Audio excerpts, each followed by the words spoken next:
Hi, I'm Mike Marino, and this is a brand new episode of Live from My Mother's Basement.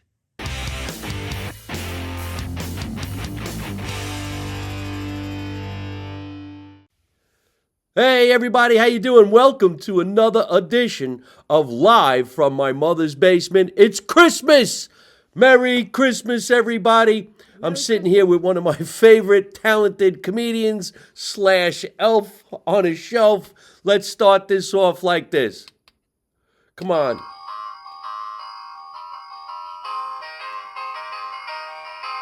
Merry Christmas! I love Christmas. Christmas is the greatest time of year. What's going on? What's going on?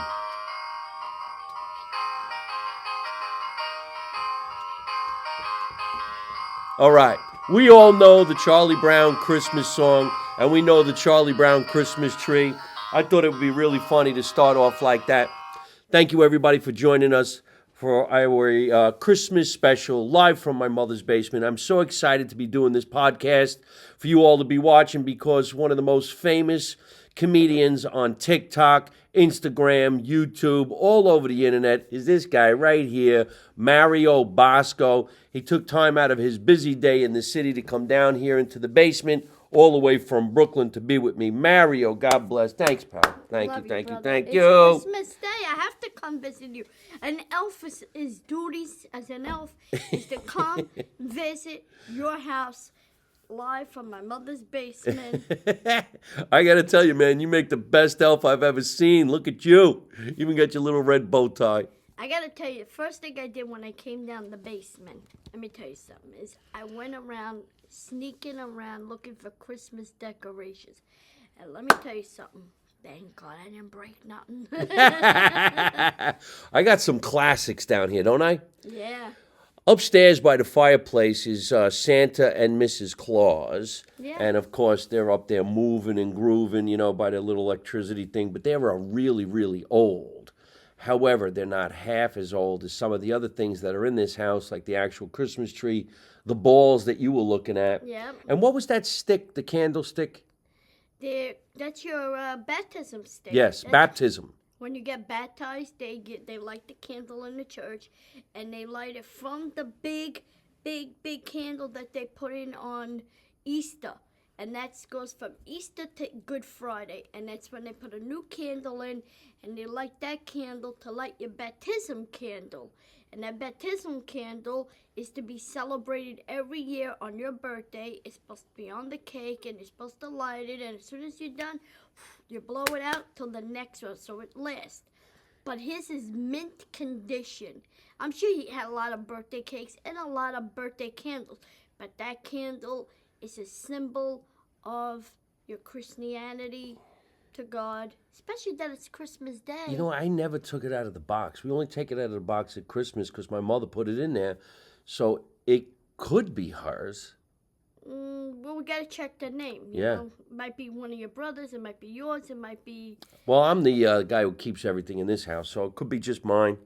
I have so many old school Christmas thingies, and we'll show a few of them. We'll talk about it. By the way, I like your little teddy bear. Yeah. No, this is a moose. Moose. These are my pajama tops. My pajama top and bottom is from Alaska. I was on a cruise ship entertaining in Alaska. It's cold, and everything is about the moose and the buffalo and the Iditarod, the dogs, and... Snow dogs? Yeah, the snow dogs. They call them, I forget what they call them. Maybe call them snow dogs. They're snow dogs. Snow dogs. They hit them with the whip, and the dog pulls the sled. They remind me of the Beethoven dog. What's that dog called? Beethoven? The Beethoven from the movie Beethoven. Oh, yeah. Dog. And he has the big...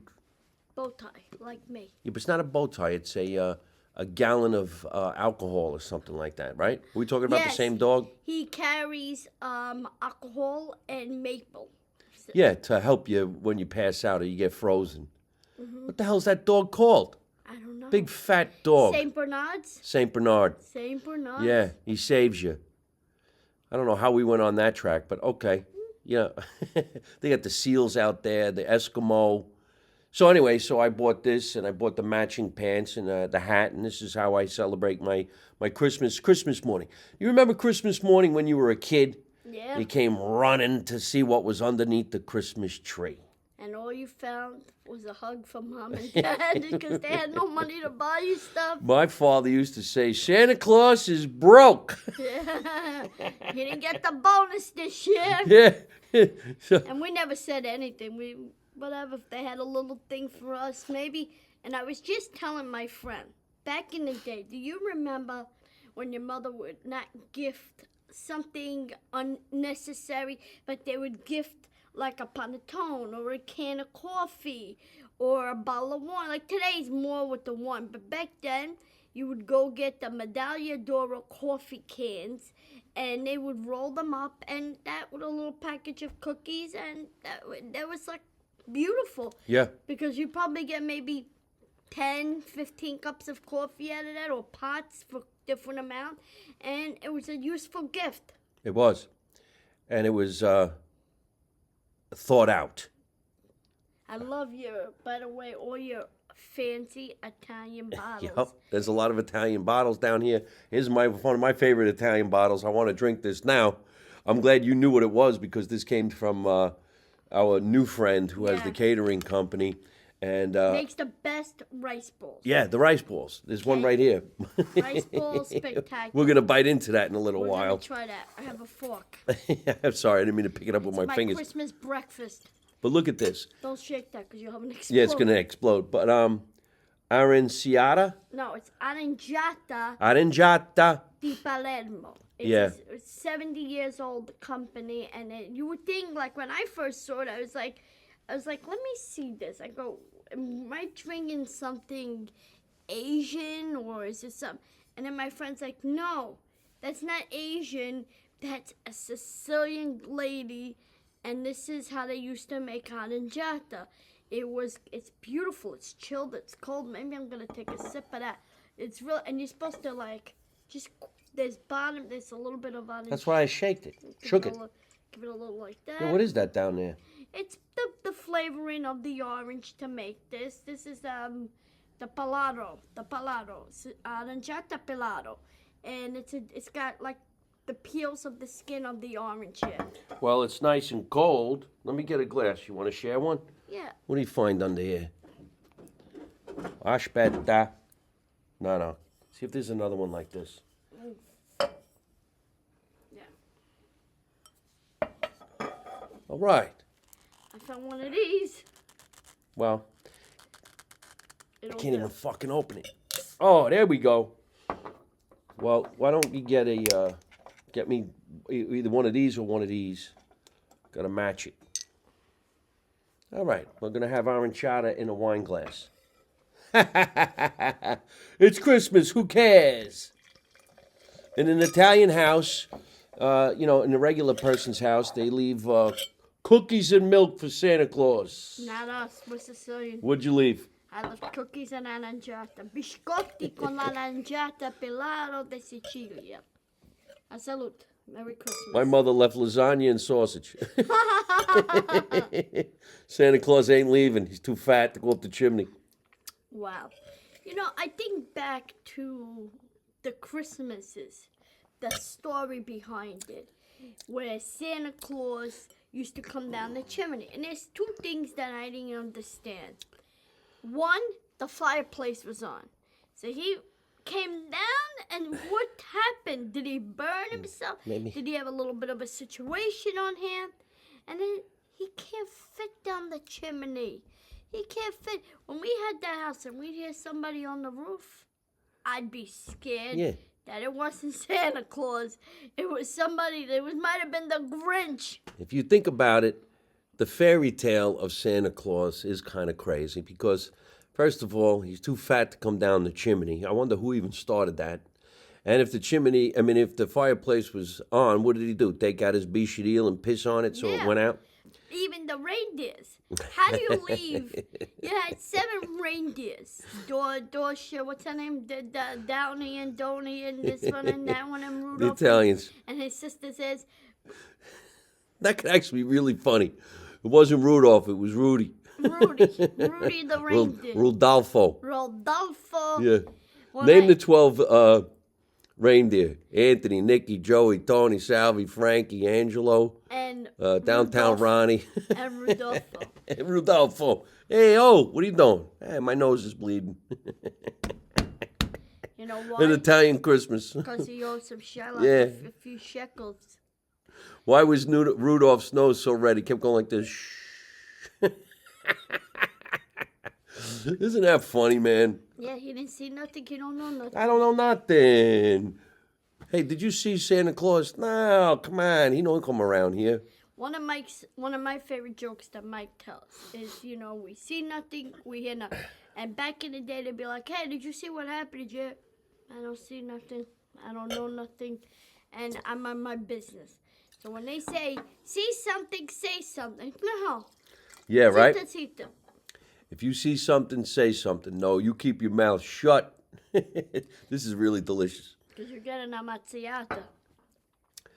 Back in the good old days when Christmas was a little bit different, of course, the excitement of the kids coming around the Christmas tree in the morning to find out if Santa left them a gift. And were they naughty or nice? And if you were naughty, supposedly they put coal in your stocking. More leftover wood from burning from the fireplace. And if you're lucky, they'd say that was Charcoal. Charcoal. Yeah. But I don't even know where those theories came up from. Do you remember, the coal guy opening up a window? They used to have a special window and the guy would push in and shovel of, Yeah. big dump of coal would be in the furnace room, and then you would have to and dump. I'm very nostalgic. I'm going to talk about this because Mike has some nostalgic Christmas days, and I'm very nostalgic about the certain traditions of Christmas. First thing first, ornaments. I love the 1960s shows, 1950s, 1960s, anything with the honeymooners, anything with I Love Lucy, the Lucy show. So when they show these certain Christmas days, like a tree with tinsel, I used to put tinsel on my Christmas tree. So Mike has a couple of ornaments that we pulled out, and we're going to talk about these because they're really very sentimental to my heart. I will tell you the story. First of all, this is a classic Christmas tree that you found in so many different people's homes. It's very kind of fragile, but boom. Yeah. Do you remember this? Yes, I remember that because my aunt had a little bit bigger and was her daughter-in-law, and they painted this in a ceramic class, and they would paint it and they'd burn it, they do whatever they had to do with it. And then they would put these are little, these don't come off. No. Thank God they don't come off. My aunts used to come off. You used to be able, that's why it was a little bigger, and you would have, look at the surprise. You have this beautiful light. This bulb is so old. Yeah, show them your tree now. And that, my friend, is a tree with no lights. Now you put it underneath. Wow, it's Christmas magic. This has got to be 60s. Yeah. Maybe 50s. Maybe I would say probably between 50s, 60s. I think even the 70s they had this. It was a lot of people didn't have a lot of room for a 7-foot. Yeah, because you lived in apartments. So they had one of these. This is cheap. This would go on the kitchen table, or they put this on the shelf, and every night they'd clack it, and they'd have a little Christmas tradition. Yep. Now, one of my favorites is that Santa. Grab that little boy here. This has to definitely be from the 50s. It's a wind up. Is it a tin? No, it's not tin. It's plastic. Plastic. It's really, really old. You wind them up. Wind them up. And he moves. Look at his belly. Now, I've seen stuff like this, and what I've seen in the back pops out candy, like a poopa. Santa Oh, no, poopa. he's not that guy. This guy just dances. It still works after all these years. Could you imagine? Watch this. But it's made from look how beautiful. Yeah, I love it. I think it's very, very, don't drop it. Can you see him? Yeah, they could see him. Next. What is one of the biggest movies of all time that comes out every Christmas? or Rockefeller Center. The March of the Wooden Soldiers. Mm-hmm. And then, what is the Can Girls in Rockefeller Center? What is it called? What they do? The showgirls, Showgirls. like a The chorus line. Rockettes. Rockettes. And what is their show at Christmas time? The Radio City Musical. Radio City Music Hall. Christmas show. Christmas show. Well, this is supposed to be the Wooden Soldier. Gorgeous. Absolutely gorgeous. And if you look how it's made, it's not expensively made. This has to be, how long do you predict this is? I say... Well, I could tell you, it's 55 years old for sure. Wow. I would probably go a couple of years earlier. Well, the reason why is because this was given to me by my godmother, Rose, who's been gone a very long time. This was always dead center of the Christmas tree. My godmother gave me a $2 bill every birthday of my life until she passed. I don't even know where she would get a $2 bill. But that's how old this is. And it's always wrapped, put away. He doesn't come back out until Christmas. Look at that. Isn't that something? But it's so delicately made. Delicate, yeah, it could fall apart because it's getting old. But it sits in the attic, wrapped. You saw how wrapped it is. To maybe sure we don't. Yeah. Nice. Isn't that a classic? You could even see the back is a little... So, but this is very... I feel like we're the Antique Roadshow. No, it's very nostalgic. It's bringing back the Christmases. That's what I miss. I miss the ceramic tree, the Santa Claus, this here. And it wasn't, this probably was made for a couple of bucks it was sold. But it's so nostalgic and just so handsome.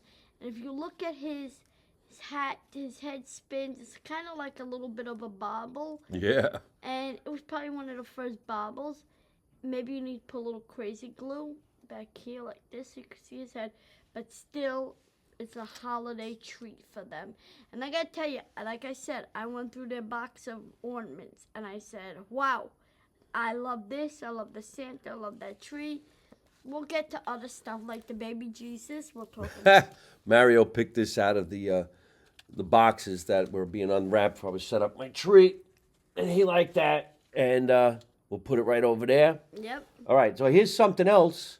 A lot of people have this. Call it what you will. It's a snow globe. It's a snow globe. You shake it, and the snow starts to fall.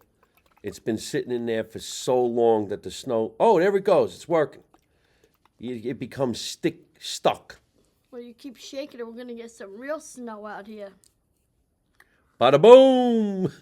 I like it. I don't know who's in there. Who the hell's in there? It's a wooden soldier. There's a wooden soldier in there. It's him. Well, you make up his mind where he wants to go. He's going like this. He's saluting. And Santa's out there.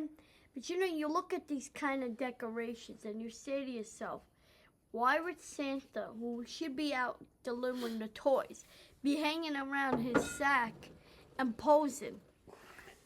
She's got a sick mind, this little elf. I do. One of the cool things also about coming up on Christmas morning is to find your stocking. Oh, I love stocking stuffers. The stocking stuffers.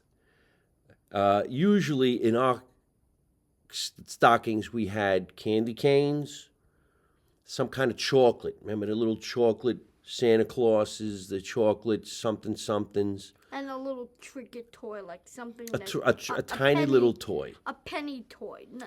Right, nothing big. And then you always get your mother say, don't give it to the baby because he's going to choke. Well, let's pretend that Mario is just getting up out of bed and he goes to get his stocking. This is Mario's stocking. He didn't know I was going to do this, but I got him some stocking stuffers. Ooh. Because a guest on my show not too long ago, Stephen Marinaro, who they call the salon guy, had some great gifts, and we're going to show you the greatest head of hair on any entertainer, him. So let's pretend this is your stocking. You ready? Yeah. All right. The first gift for Mario is the one. The one. Yes, I will let him This is the one by the Salon Guy. So, Mario, why don't you open it and show everybody what you got? Merry Christmas, Mario! Okay. Hold it up into the camera, if you would. Hold it up into the camera. Yeah, I'm See, trying to figure out how to open it. Oh, yeah. You know how to do it? Yeah. Oh, I did. There you go. You ready? Hold it up. Hold it up. Like this. This is right on the money. This is what you like. I know it. Hair gel. Hair gel. That's what you wear, right? That's what I wear all the time. This is the magic to my comedy. Can you show everybody your dippity-doo hairline? Look at how thick his hair is. Look like something out of the Bowery Boys. So this hair is very luscious. Oh wow, you can feel it. It's a very good product. You know about these things? Oh, absolutely. See. Just so you can see on my hand, it's there, and then this here you spread it out, and then you. Boom. I would need a little more than that, but boom. Now we're talking. Now I got some hair gel to take to Florida. Merry Christmas. Thank you. Merry Christmas. It doesn't stop there. Ooh. The Salon Guy dropped by. I told him you were coming. He's a big fan of yours. He says you got to give him the shampoo. Shampoo. And you got to give him the conditioner. Mamma mia, we got Salon Guy Pure. Thank you very, very Merry much. Christmas, Mario. Thank you for these amazing stocking stuffers. Can't go bad. Listen, I believe if you're going to put something for somebody or gift or stocking stuff, give them stuff they could use. Right. It doesn't have to be expensive. Like, it's something that they're going to remember. Hey, you know, where did I get that? I got that at Mike Marino's. Little stocking stuffer. So, I have a joke that I tell. Please. That people, I believe in the stocking stuffers. But you know, you go through life and your life is busy. And your life gets, let me flip my head over. Okay. You go through life and life is so busy that you forget for those stocking stuffers.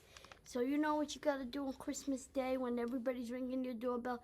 Go to the refrigerator, go get all those condiments left over from all your Dunkin' Donuts, your McDonald's, your Wendy's, your different venues that you pick up food from. And guess what? And they all get special treats. And then you might get one bacala. They say, oh, I'm allergic to the soy sauce. No problem. Give it back. I need it for my rice tomorrow morning. I do that. You know, it's funny, right? When you give them something that people could use. My aunt used to give a bar of soap. And my mother used to say, "Ma, why? You think it would smell it?" No. But instead of giving you something as stupid as, whatever, because they didn't believe in giving money. So instead of giving you chocolate that's going to rot in your teeth or stuff like that, they give you stuff that, that were worth it. Like I said earlier, my family used to give under the tree. You could tell that they were coffee cans. And you would always hope that this coffee can would be wrapped with $100 bill on the outside of it, or a 20 or a 50. No, they just rolled up the can of coffee, and you already knew what it was. And they put a pre-made bow on top. Buon Natale, Buon Natale, Buon Natale. Hey, look, I got the coffee can. Medaglia d'Oro, Mazzola, all different brands. And they'd all be using that. And I believe in those kind of baskets, right? Don't you believe in giving, instead of giving me stuff that's useless, that I might be allergic, give me stuff that I know I'm going to use. Yeah.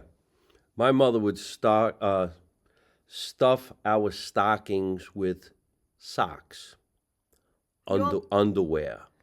But they were your dirty underwear. Yeah, nah. They weren't brand new. No, it was new. Well, okay. That's funny. Right? Ma, these ain't mine. Don't worry about it. She gave us socks and underwear. Oh, look at that. Just what you needed. We've gotten everything. We were spoiled kids, quite honestly. I mean, just to get a bicycle, you were jumping up and down. You got a bicycle, a scooter, skates. You're lucky to have that. You got to be fortunate and blessed to have that in your life. Well, especially just alone, as child and children, we demand big things out of our parents or our relatives. I have a cousin who sends out a list in September. Early September, hi family, just letting you know that Sophia's gifts list is almost ready. Like you hinted me for a gift. Okay. She sends me this 42-page list. I'm not joking that it goes from top to top. It's labeled toy stores, the item she wants, the toy store you could get it at, the phone number, and the address. And if you get it, you gotta check it off and you gotta call and say, I got the item, it's in my house, you'll have it ready for Christmas Eve. And they want it with a picture.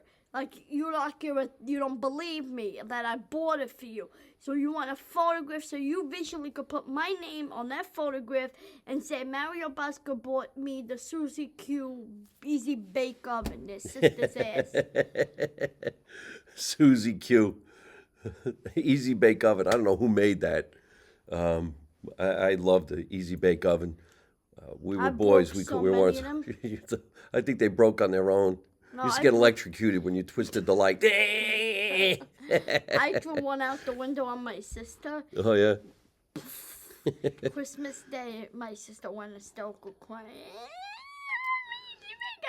My father gave me a slap. He says, now you take your money from Uncle Tony, give it to me. I'm going to go buy. Bought a brand new, bigger one. And she had a bigger one. And she told me, this is mine and you can't touch it. I was like, all right. When you burn your fingers, I'll fungal. Yeah. I remember toys of the good old days. The Easy Bake Oven the kids on the block had. And usually it was a girl who had the Easy Bake Oven. She was learning how to make to become a homemaker. And then the guys would come over and say, hey, you know, what are you cooking for us tonight? Imagine that, the Easy Bake Oven in an Italian neighborhood made macaroni and meatballs.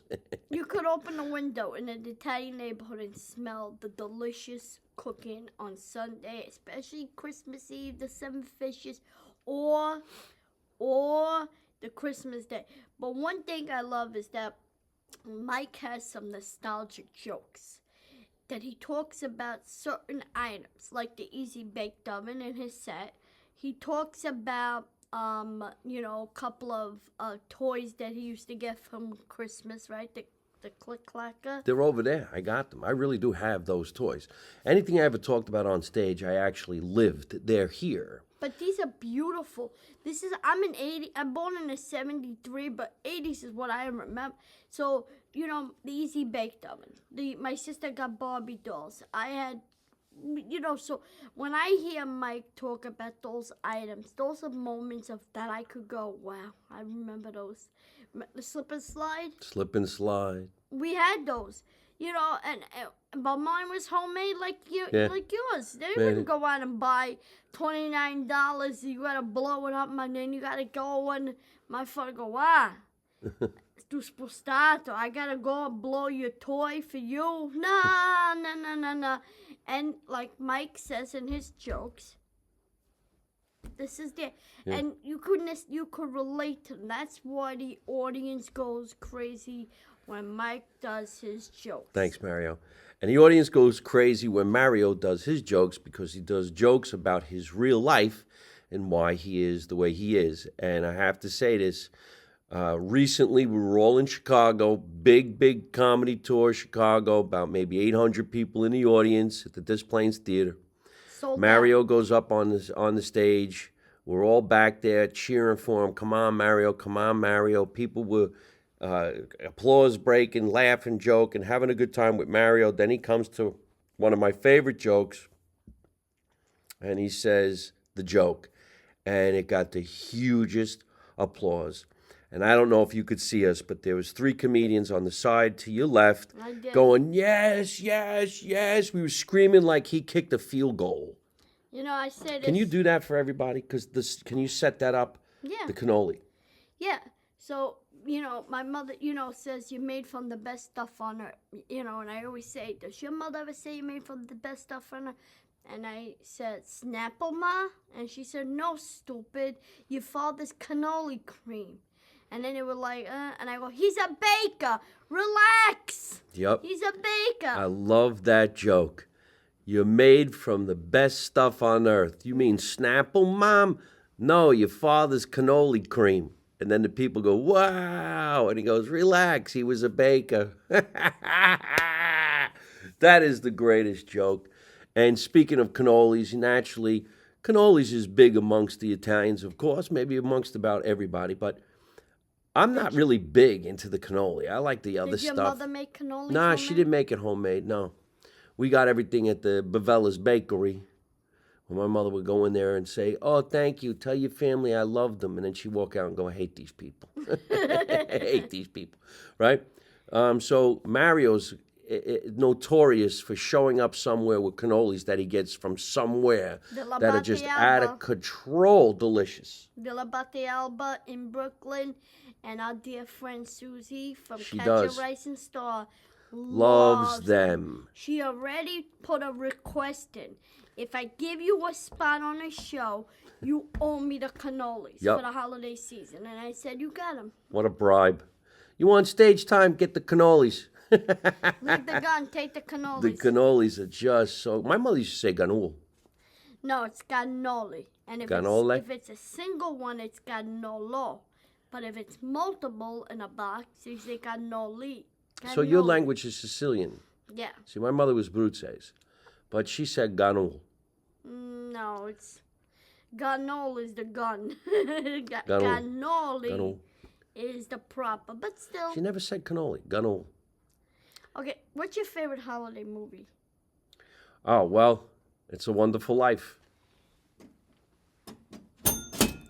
Remember that? I don't remember that scene. Yes! When he gets hit, he decides that he's gonna die, and an angel comes down to save him. What was his name again? It was Clarence. His name was Clarence, and he was the angel that came down, sent from heaven. And in order for Clarence to get his wings, he can't see what was his name who played in Jimmy that? Stewart? Jimmy Stewart's character did. He had to ride the wings of somebody with an angel wing. But once he saved his life, he'd get his own angel wings and he could go. So they go and visit in a bar, and the guy says to him, he goes, "Yes, sir." He goes, "I'm an angel." He goes, "What?" He goes, "Yeah, I'm an angel." He goes, "I'm here looking for Nick." He goes, "I'm an angel." Guy Nick looks at him and goes, "Either you get out or I get out." So these two guys, Jimmy Stewart's character and Clarence, they get thrown out of the bar. And the guy Nick at the bar goes, "Hey, he's an angel. Here's my wings. Here's an angel. Here's my wings. Here's an angel. Here's my wings." It's a fun scene in a spectacular movie. Speaking of scenes, speaking of movies, speaking of the entertainment business, Yeah. when did you start as an actor? I started 1987. I became SAG in 1989. And what was your goal? What did you set out to do? I mean, you were a teenager. I was a teenager having fun, hanging around the neighborhood, and I was basically, it wasn't something, I mean, I always loved to sing and dance, entertain in the living room for my mom and dad, lip sync to a song, but personally, not really. And then one day, Clarence came down and touched my heart with an important entertainer source in my neighborhood. They filmed a show called The Cosby Show in my neighborhood on Avenue M and East 14th Street. And one day a friend of mine had ice cream, milkshake, and I was like, "What happened?" She goes, "Oh, I just bumped into Lisa Bonet, you know, who plays Denise on The Cosby Show. I got ice cream all over me." And I'm like, "Really?" So I didn't go that day because I believe in destiny. Didn't go that day. I went the week after, and they said, "No, they're not here this week." I went back the next Wednesday. "Oh, they're not here this week, but they'll be back next week." By now, me and the girl Marie, the security, we kind of got a little friendly. "Tang, kumbari, kumana, how are you doing?" And the third Wednesday, she asked Mr. Cosby to come out and meet me. I remember like yesterday, gray jogging suit, cigar in one hand, a coffee with glass of milk. put the glass here, cigar in his mouth, shook my hand, and changed my life. In 1987, I stood waiting for him by the security desk, and I said to Marie, "Hey, if you see Mr. Cosby, tell him I gotta talk to him." Me, a nobody from the neighborhood from Brooklyn. I gotta talk to Mr. Cosby. She goes, "Mr. Cosby just walked right past you and said, 'Good night, Mario,' and you didn't even acknowledge him." I was talking to some of the celebrities over there. Stevie Wonder was there and a few other celebrities. Lenny Kravitz, who went by the name of Romeo Blue. And it changed my life. 1987. In other words, they put you on the show? They put me a little bit on the show. I didn't have a speaking part, but I asked him, and he wanted to meet my parents, and he did. He was very respectful. And I'm very grateful to that. I'm very, very grateful to that because I became a SAG actor. I started doing movie roles, TV commercials, TV parts, and movie parts, and background, and extra work, and stand-up work, and really principal roles in movies like Bullet, The Hard Way, Godfather 3, The Lemon Sister. I picked up parts in different days for schoolboys or auditioned for a lot of movies like Sleepers that I had and it got canceled. The Jimmy Roselli story, I had it in my hands. And then somebody, I won't mention names, entertainment famous from New Jersey, he let it go. And Jimmy Roselli was not happy, but the project got canned. And Oh, shit. but you know what? My career I've landed on NYPD Blue in 2000.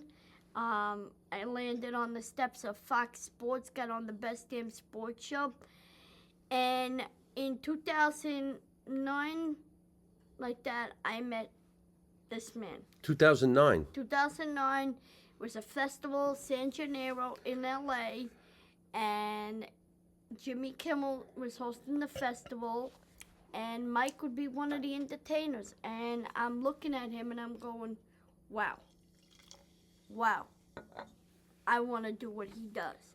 And he didn't brush me off. He didn't just say, "Hey, kid, I don't got time for you. I got to worry about my own life and career." He said, "Wait for the right moment, get stronger, do what you got to do, and then we'll reach out." And now I opened for him. Well, we've been doing a lot of stuff now, not just opening. We've been filming, creating, doing stand-up. How long have you been doing stand-up now? It'll be 7 years, December 15th. 7 years. Yes. And now you're all over the place. But tell us about your book. My book, From Hopeless to Hollywood. I'm actually writing my second book. I'm working on that for my New Year project. My book was basically about my life story. I was born with a rare disease called panhypopituitarism. That's the name of it because you never say that on stage. I think you should. Somebody says I should. You should. Friends and multiple Say that you friends. have... But I'm not looking for sympathy. I'm not looking for... Yeah, I know. to But laugh when you at do me. your act about why you are the size and that your mother had sex with blah, blah, blah, and that's how you became who you became, We could those tell jokes are funny. We could You tell could them- say all of that. We could say blah, blah, blah, who it is. Oh, no, I don't want to step on your joke. I want you to do it. Well, the joke is when people... Because if I went on stage and I said, "Hey, guys, I'm this way," because my mother... A doctor gave her cold medicine after she had a cold. It was January, and she didn't feel good, and I have panhypopituitarism. What kind of reaction am I getting? But Right. now I come on stage, and I tell them I'm this way. Because my mother, she got drunk in Disney World and had sex with Mickey Mouse. That's hilarious. That's big. So he makes a joke out of real life, Yeah. a real life situation. I put a spin on the real life situation. I hope that one day I get blessed to a certain point where I could start a foundation and maybe, do stuff in the future. How do you say the name of what you have? Panhypopituitarism. What is it? It's a malfunction in the pituitary gland. The pituitary gland is a gland that makes you go through life, gets you and becomes a man, it gets you older, it makes you taller, goes through puberty, makes you grow a beard, mustache. Right. That never happened. That was burnt for me. You don't even shave? No. I like to when I go get a haircut, I tell them clean me up, but no. Let me tell you something. It used to affect me mentally. And I used to always say, God, why me? I always had that question. But you know what? I've had such an amazing career so far. You wouldn't believe, knocking on heavy wood here. I'm having an amazing career where things are so special to me. And to be on a stage, because I'm a nostalgic person and he knows that, with the great Mike Marino, I tell you right now, it is, and so he's backstage watching me. How cool is it? That is Cool, isn't it? more than a paycheck. Like he goes, why do you go to these gigs and you're not getting big money? Because I'm building a roster. Plus, I'm working with a great entertainer, an international great entertainer. Thank you. Man plays all over the water, and he played Dubai. He's playing places like, this is like unbelievable, like to be sitting next to him, where this man plays Dubai. He's playing international, and you know what? He didn't have to help me. I'm only in 7 years and now, so Well, it's a good fit. yeah. I always believe in the cast of characters. You got to have cast of characters, and obviously he's a great character. You know, it's different. And when he talks about what happened to him in his real life, and he puts a spin on it, and he makes it funny, I mean, you're spitting up blood backstage, laughing your ass off at what he does. And it's so different than what I do, it works. So by the time I get on stage, I just go down a different corner, down a different street. You know, And I like being with great comedians. It's fun. I watched Mike at the Laugh Factory in Hollywood. I watched Mike in multiple theaters where I've gone up to the balcony, and the laughs are unbelievable. Like you have to, if you haven't seen Mike Marino, the great Mike Marino, and I'm not saying this because he's right next to me. I'm not saying because he lets me open for him. He's saying it because I got to get him in an Uber to get him back to Brooklyn. This is a spectacular. He will take you back to the times of your life.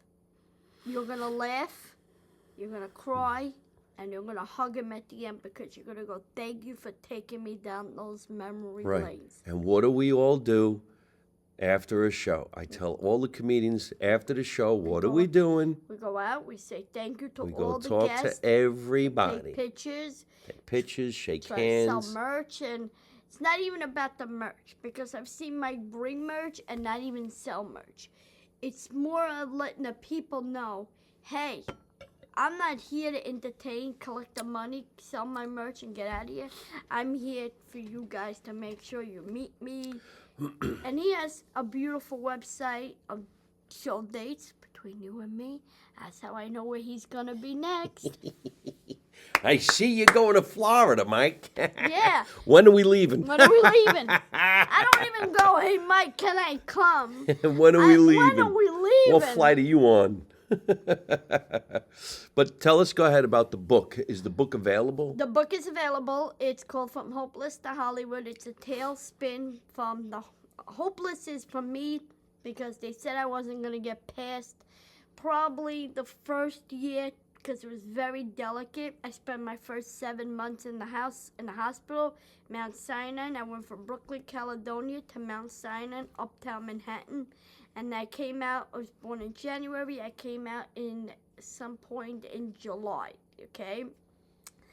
Then, all through my life, I had hospitalizations, tube feeding, medicals, IVs, bags, convulsions, so that the tailspin on the Hollywood, because it goes from hopeless to Hollywood, is that, hey, I made it. I'm entertaining.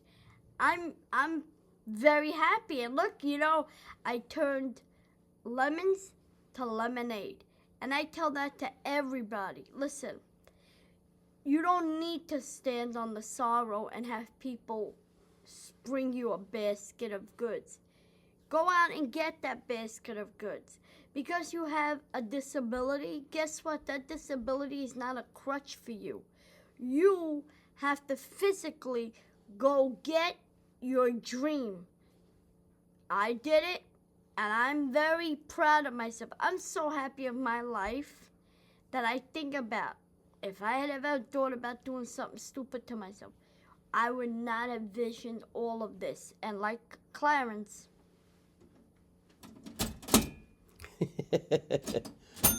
It's an old-fashioned cash register he's hitting.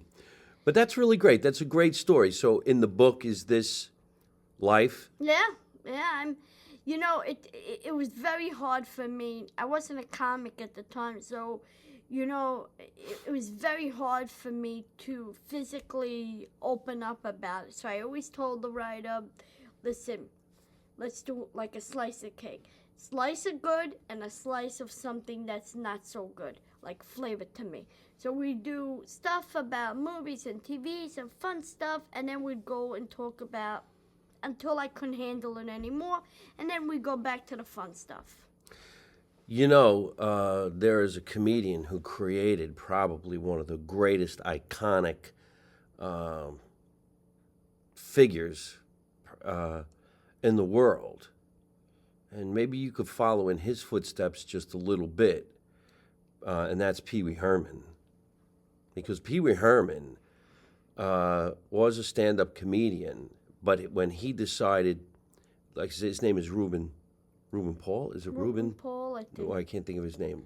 I'm thinking Paul Rubens. Paul Rubens. I can't think of his name, but he created Pee Wee Herman, and when he became Pee Wee Herman, like him or not, that was one of the funniest things I've ever seen. He did movies, he did Broadway, he had his own morning show on Saturday for children, and all he did was become a child.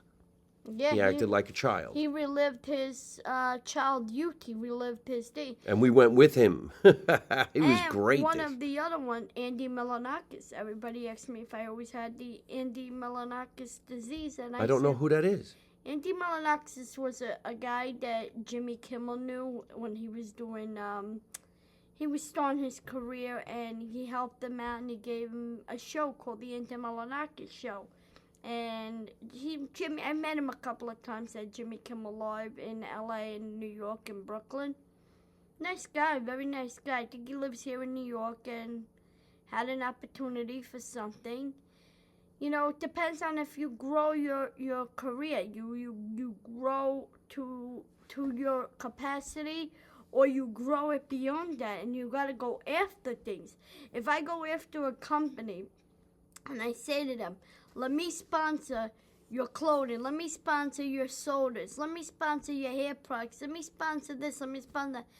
You know what? I may do the first couple of videos as a token of gift for loyalty to show what I'm made of. But then after that, it's like, yeah. Where's the money, baby? Hey, let's cash in. So the people can still get the book, and I hope after this episode, everybody gets curious to read a little bit more of what we're talking about right now. So once again, where did they get the book? Barnes and Nobles, It's on Amazon and all the outdoor retails. I'm gonna either re-release it as an updated one, like put more in and bring in, or I'm just gonna re-release it with It's the Way It Is, and then I'm gonna come out with a second book, and I'm thinking about titling it Mario Bosco reliving my. Let me see, what did I say? Mario Bosco reliving my childhood after 50. Well, the one thing that is... Because I believe, I don't care how old you are, we're all children of hearts. Right. We all have some sort of, like an ornament hanging on our hearts of the greatest moments we have. Unfortunately, Mike lost his dad, and Christmas changed for him. I lost my mom. Christmas changed for me.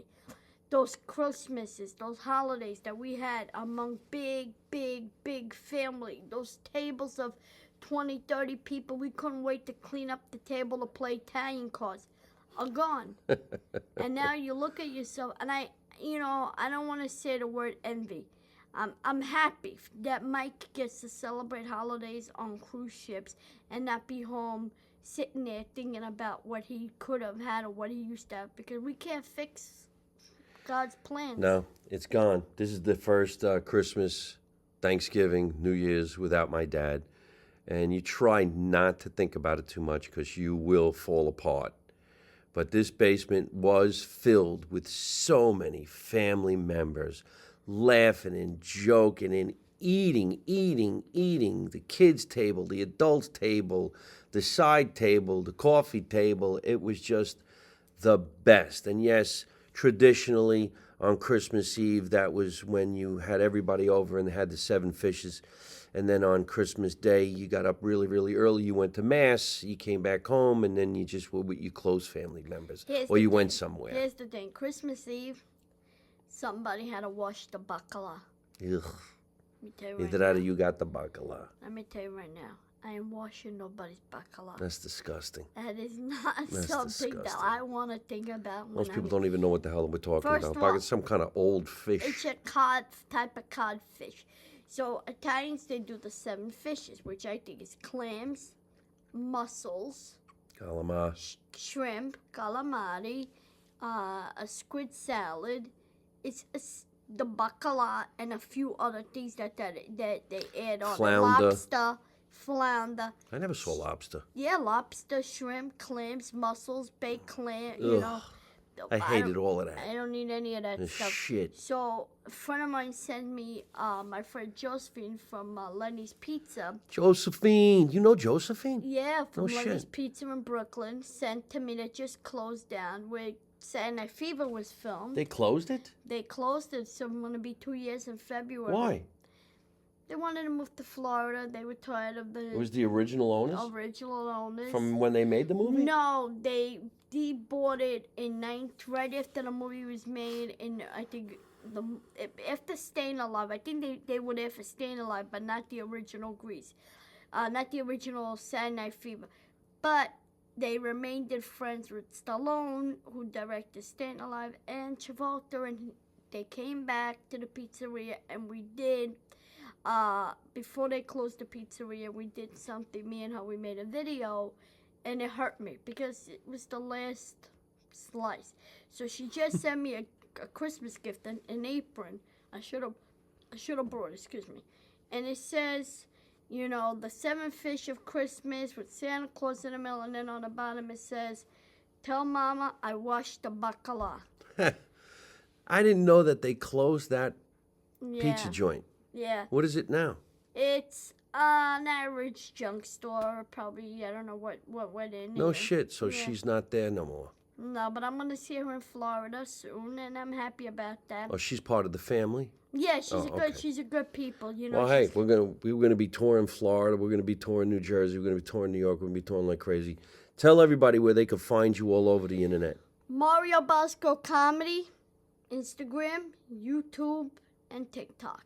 Right, TikTok. and tell them all about your podcast too. What's your podcast called? The Mario Bosco Show. The I had Mario you Bosco on Show. Yes, I with was my on the show. co-host with Irma, who I'm looking for some sponsors. So maybe we had this here. Hey, Salada, hey. Italian Sicilian. We could go after. Maybe we could go after this guy here. What does he have? The salon guy. Well, If you ever want to sponsor a comedy show or a live tour, you can get a lot of bang for your buck when you get comedians who are on stage in front of 1,500 people, making them laugh and scream and joke. And then when the show's over, the big sign says the name of the sponsor, and they go look up the sponsor, anywhere from Coca-Cola, Pepsi-Cola, beer, face cream, nose cream, ass cream, cream, gel. We could do anything and we could make it happen. One of the things I gotta tell you is that Christmas time is a time to give. So if you know a child of a needy toy, drop a toy in a box. Yeah. There's a lot of You toys. know, put him in a box. Put me in a Imagine box. him getting out of the box. What's this? It's a toy. Yeah. God bless us all, everyone. Yeah, we have a tummy toy. But do we have to feed this? No, I think you could put him away after Christmas. Imagine me in the show. We're going to put him on the shelf upstairs. We're going to go make some videos. Well, listen, we got to get going. This has been a lot of fun. This Yeah. is my Christmas special with the legendary Mario Bosco live from my mother's basement in the real basement. Folks, we wish you This is a not merry... a decoration, by the way. I'm sorry to interrupt. This is not a setup. This is not decoration. This is This real. is real. I mean, you want to know how real it is? We got a bell here, and that's a Christmas special. Right. All right, listen, we got to put him on a shelf somewhere. We got to get going. Thank you so much, everybody, for having Christmas with us down here in the basement.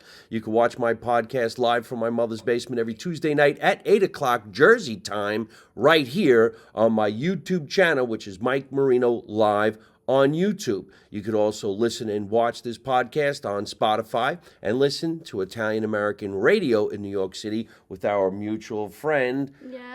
Johnny Mandolin. Johnny Mentolin, love Johnny Mentolin. Johnny Mentolin, real quick, is a San Gennaro Feast favorite, and He's a legend. I didn't get to see him this year in the feast, but he's very good. How about a Merry Christmas? Merry toast? Christmas toast.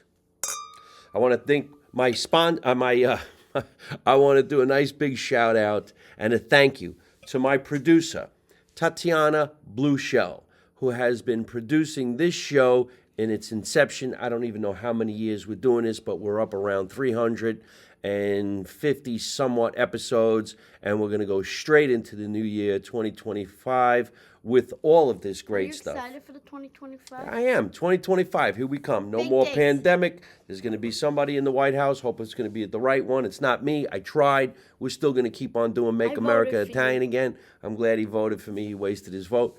So we're happy. Everybody listen. Let's make America Italian again. You know my motto. You don't know nothing, you don't see nothing, you don't say nothing. And how do I end every single one of my podcasts? By saying the same thing with my guest. It's don't take no shit from nobody. You ready? Okay, yeah. Here we go. Don't take no shit from nobody. And Merry Christmas, everybody. Where the fuck is the cursor? Oh, there it is. Bye. Hey folks, thanks for watching live from my mother's basement. I hope you enjoyed the show. And if you did, hit the word like and leave me a really cool comment. You can also subscribe to my YouTube channel so you don't miss any of the future episodes, and you can watch some of the funniest videos on the internet. You can also listen to the show on Spotify or your favorite podcast app.